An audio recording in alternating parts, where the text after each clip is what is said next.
The time has come. On to level 6.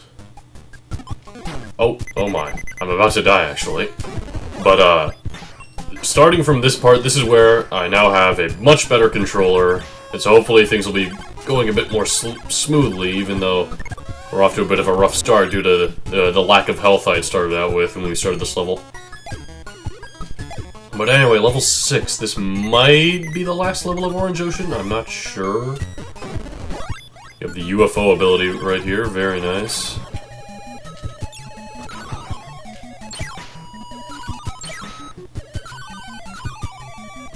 Oh my. The UFO enemies, when they're very common, it's very easy to get hit by them out of nowhere, seeing as how, well, they kind of fly into the screen out of nowhere and charge at you.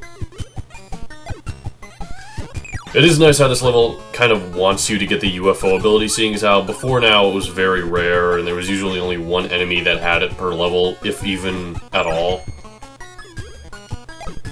The maximum tomato down there, we don't need that.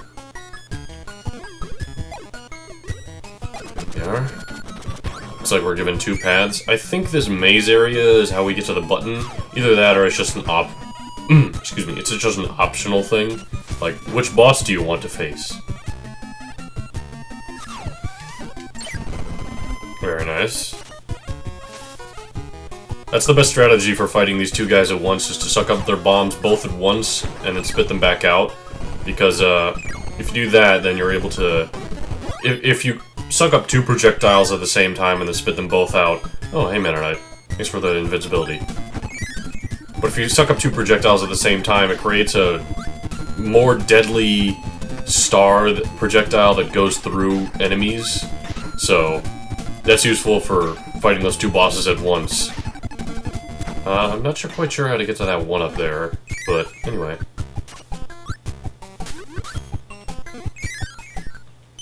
Oh, Meta Knight is once again sending his goons after us, but we now have the chance to use the crash ability on them. Which won't matter too much because, you know, Meta Knight's goons just keep coming.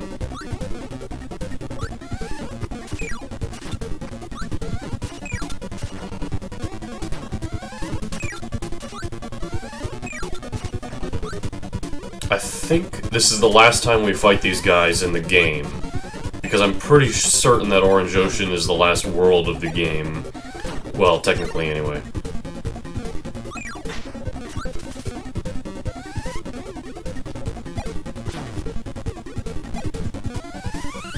Come on, there we go. Oh, 1 left. There we are.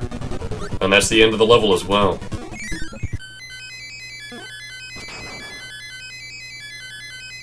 Oh, so close.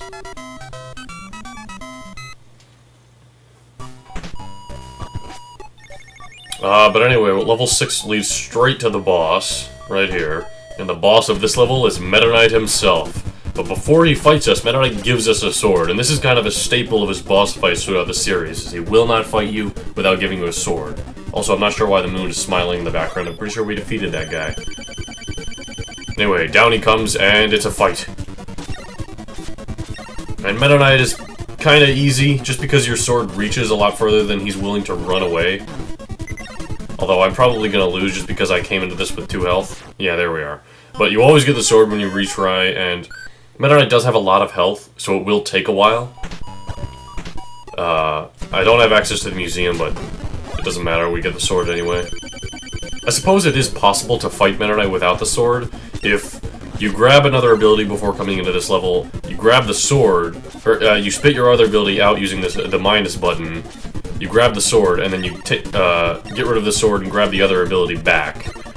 But that's a bit difficult and tricky, plus the sword works perfectly fine. There's no reason to, like, try everything in your power to not use it. And that's that. And what's that? Meta Knight seems to resemble Kirby quite a bit when his mask breaks off. But he flees. We're not going to see him again for the rest of the game. In fact, I don't think we see him next game either, but anyway.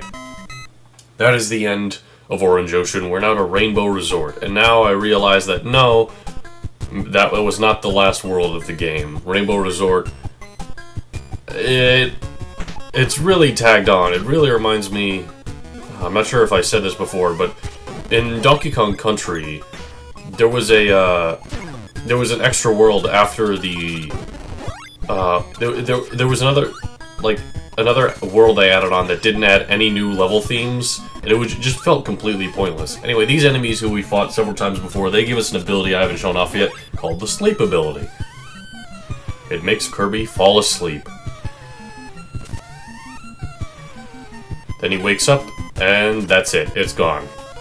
What a great ability. I'm pretty sure there's a museum in the game. I don't remember which one, but it gives us the ball ability and the sleep ability, so it's pretty much useless. But anyway, this area is filled with bricks. Rainbow Resort is also pretty annoying in terms of its buttons. Although, I do remember where most of them... Or, I remember where this one is, but again, we're not going to be going after it just yet.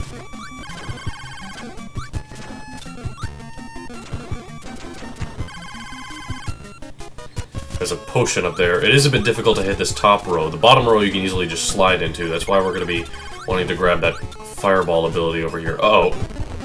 Oh, looks like the star projectile that comes out takes priority. It's not important to break the top row, unless, of course, you're... What's this? It's a secret that I'm going to ignore. Anyway. Yeah. The top row, breaking it isn't important unless, of course, you want to access the top area, which a lot of the times you do. Fireball ability is very useful here.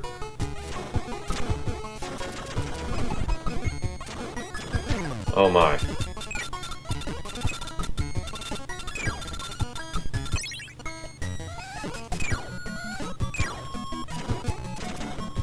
Anyway, let's head through this door here. Oh my, it really just dropped a stone ability right on top of us. Good thing we moved. Anyway, this area has a lot of ice-themed enemies, as well as a random spark enemy. I'm not sure what that's about.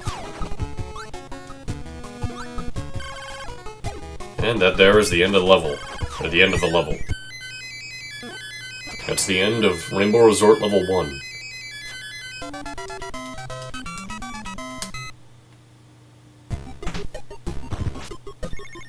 On to level 2. I do like the background of this overworld for Rainbow Resort.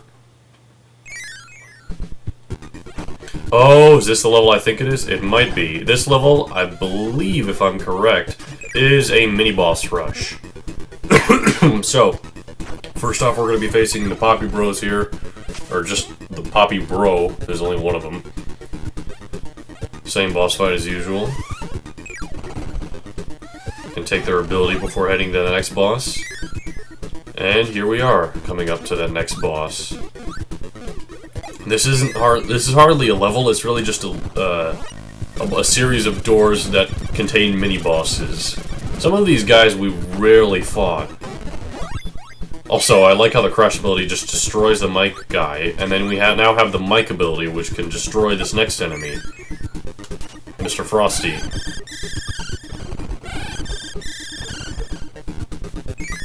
I'm not going to be grabbing that because, well, we want to save the last hit of the Mike ability for this boss. Bonkers.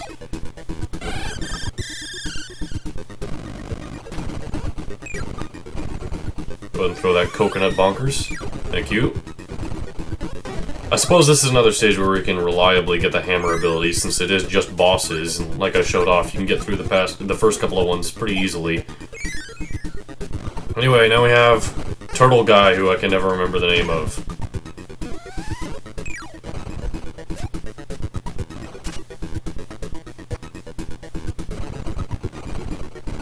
Well, he doesn't seem to be giving us any projectiles to throw back at him. There we are. Might as well grab this. Even though the throw ability and the backdrop ability aren't useful against bosses that much, because with bosses you're trying to spit things back at them. I suppose you can do that with the throw, but it's the same as just inhaling something. So, in that case... Oh, I just let Bugsy here grab me.